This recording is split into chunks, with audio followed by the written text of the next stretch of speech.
Graça e paz a todos aqueles que confessam o nome do Senhor Jesus Cristo como Salvador de suas vidas. Estou gravando esse vídeo aqui, eu não tinha pensado em fazer isso, mas os fatos ocorridos no dia de hoje, talvez você esteja me ouvindo, já seja amanhã, especialmente com relação ao ex-ministro da Justiça, o Sérgio Moro, e o nosso presidente, Jair Bolsonaro. Eles me deixaram muito triste, como eu tenho certeza que deixaram muitos brasileiros tristes, decepcionados e de fato abatidos. E esse pensamento me trouxe na hora para esse salmo. Salmo 146. Salmo que diz: Aleluia, louva a minha alma ao Senhor.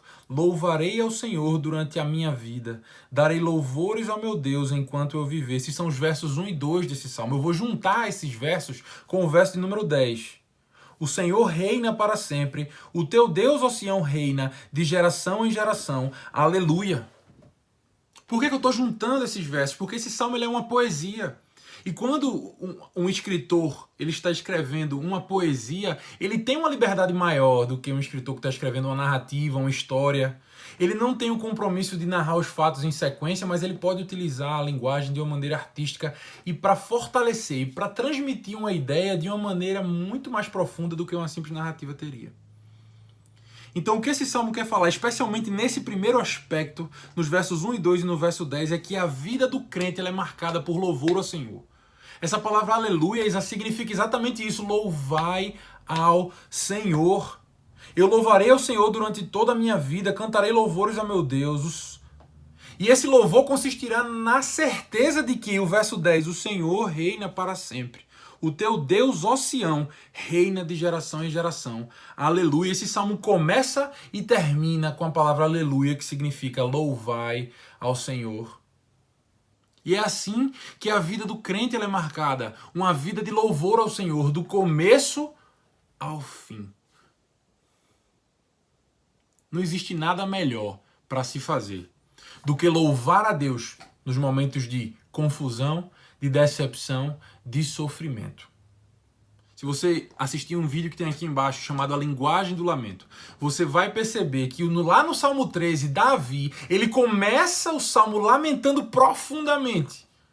E quando ele se dirige a Deus em oração, ele termina o Salmo louvando ao Senhor. E isso porque quando o crente percebe, quando o crente é lembrado de que o Senhor reina, ele louva ao Senhor. A resposta do crente, a lembrança de que Deus, o seu Deus, reina, é uma resposta de louvor a Deus. E por isso, porque ele olha para Deus, ele não deposita a sua confiança naquelas coisas que são passageiras e temporárias. E por isso o Salmo vai dizer nos versos 3 e 4, e no finalzinho do verso 8 e verso 9, versos 3 e 4, não confieis em príncipes nem nos filhos dos homens, em quem não há salvação. Sai-lhes o espírito e eles tornam ao pó. Nesse mesmo dia perecem todos os seus desígnios. Final do verso 8 e verso 9. Veja o contraste. O Senhor ama os justos. O Senhor guarda o peregrino, ampara o órfão e a viúva, porém transtorna o caminho dos ímpios. Veja como os versos 3 e 4, eles transparecem a linguagem do Salmo 2. Dos príncipes que levantam a voz contra o Senhor. Daqueles que, quando saem o espírito, os seus desígnios se frustram. Por isso que nós não podemos depositar a nossa esperança, depositar a nossa confiança no homem. Por isso que nós, meus irmãos, especialmente, não podemos depositar a nossa esperança em político algum. Porque a nossa fé, como já vimos no verso 10, o Senhor reina para todo sempre. E o reinado do Senhor vai ser, no momento em que ele instaurar definitivamente o seu reino, marcado exatamente pela justiça, porque o Senhor ama os justos. Ele guarda o peregrino e é isso que nós somos. Nós não pertencemos a esse mundo. Os cristãos, por excelência, eles sabem que eles estão aqui de passagem e por isso você, meu irmão, não tem motivo algum para se desesperar. Motivo nenhum, porque, novamente, o Senhor reina para todo sempre. Ó Sião, o teu Deus reina de geração em geração. Por isso, louve ao Senhor.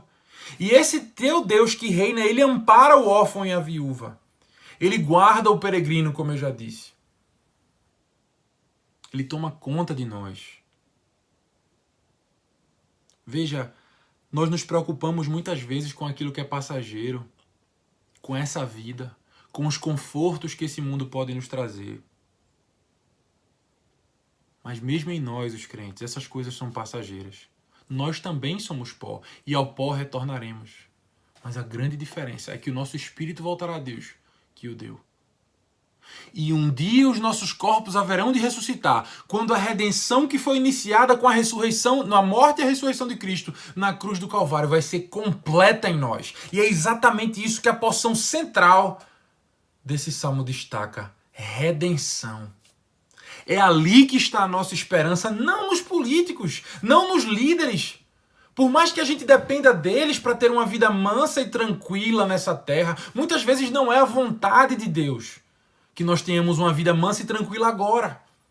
Quando Deus coloca sofrimento, disciplinas, adversidades e desafios na vida do seu povo, Ele não está lhes destruindo. Ele está como um artista que trabalha numa rocha. Porque muitas vezes nós somos teimosos e duros como uma rocha, martelando, nos moldando a imagem do seu filho, que é tão claramente revelado na porção central. E por isso que a poesia é fantástica. Na porção central desse salmo que consiste numa unidade. Veja os versos de 5 a 8. Bem-aventurado, veja, isso já me lembra o Sermão da Montanha. É claro que aqui isso eu sei porque eu já li o Sermão da Montanha. Bem-aventurado aquele que tem o Deus de Jacó por seu auxílio. Essa palavra auxílio aqui é a mesma palavra que é utilizada para mulher. Lá em Gênesis 2. Que por mais que, já que a gente está falando de governos, alguns governos tentaram implantar uma ideologia na tua cabeça, ó, menina jovem, mulher mais velha, ou meia-idade, qualquer que seja você. Por mais que o feminismo tente te dizer que a característica que a Bíblia coloca na mulher por excelência como auxiliadora é algo que deprecia a mulher. Veja que o próprio Deus, ele é descrito como auxílio do seu povo, como auxiliador. É exatamente a mesma palavra hebraica aqui. E essa palavra, ela consiste, ela transmite uma ideia de que Deus, ele vai prover ao povo aquilo que ele não pode fazer. Veja, nós somos pó e ao pó tornaremos. Mas Deus, ele nos leva além. Da mesma forma, a mulher, ela faz com que, a maneira mais óbvia com que ela nos completa, ela faz com que nós possamos ter filhos. Mas nós sabemos que a mulher, ela nos complementa como homens em muito mais do que simplesmente gerando filhos. Mas esse não é o nosso foco. Eu só queria utilizar essa oportunidade para deixar essa mensagem para vocês, minhas queridas e amadas irmãs.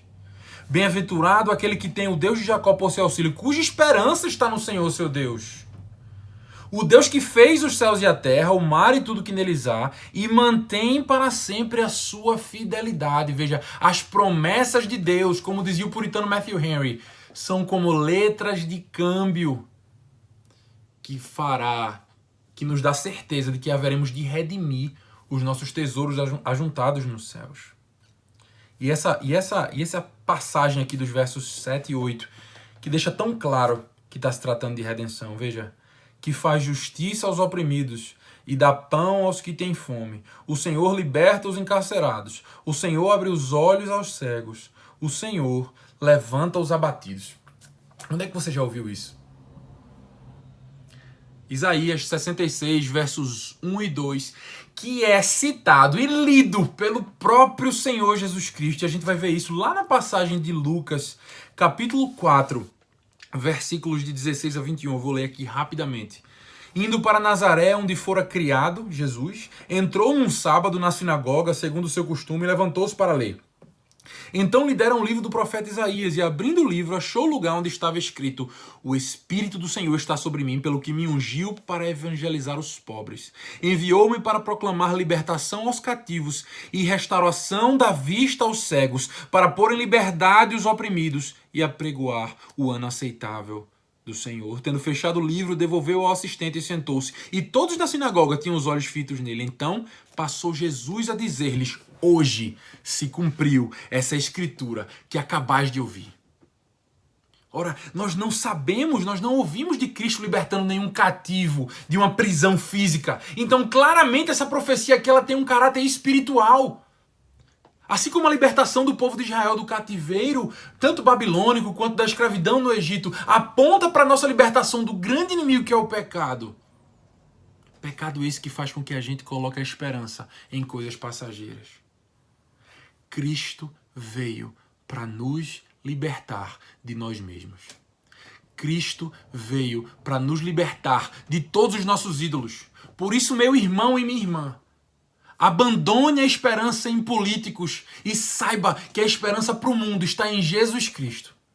Com isso eu não quero te dizer para se eximir de ter participação cidadã no teu país, na tua cidade, no teu estado.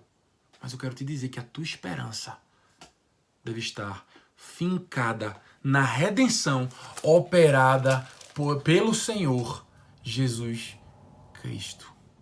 E agora eu queria falar com você que não está em Cristo, que não conhece o Evangelho, ou que se conhece só de ouvir falar. Muitas vezes simpatiza com o Evangelho, mas não tem condições de ter esse relacionamento com esse Deus. Porque a palavra Deus aqui, Senhor, que é traduzida aqui o tempo todo, é o Deus da aliança. Se você não tem essa aliança com esse Deus, se Ele não é o seu Deus, se você não tem um relacionamento pessoal com Ele, eu te conclamo agora, arrependa-se dos seus pecados.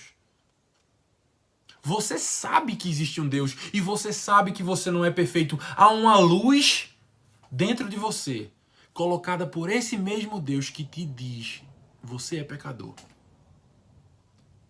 Você tem cometido erros e você sabe que haverá um momento de prestação de contas. Porque dentro de você, você foi criado à imagem de Deus e dentro de você há uma sede de justiça. Que você não sabe de onde vem, mas Deus se revelou na Escritura Sagrada para te dizer: vem do próprio Deus. Por isso, se arrependa dos seus pecados. Não existe nada de mágico no que eu estou falando. Nem mesmo em mim, que também sou um pecador. Mas eu sei que se Deus, Ele te elegeu, se Deus Ele te quer para Ele mesmo, Ele vai usar essa mensagem, apesar de mim, para te salvar. E para que você pare de se desesperar quando os governos forem instáveis. Ele vai te fincar na rocha mais estável que existe, Ele mesmo. Venha para Jesus Cristo, pois só Ele pode te dar uma esperança que jamais será frustrada. Deus te abençoe. Em nome de Jesus Cristo. Amém.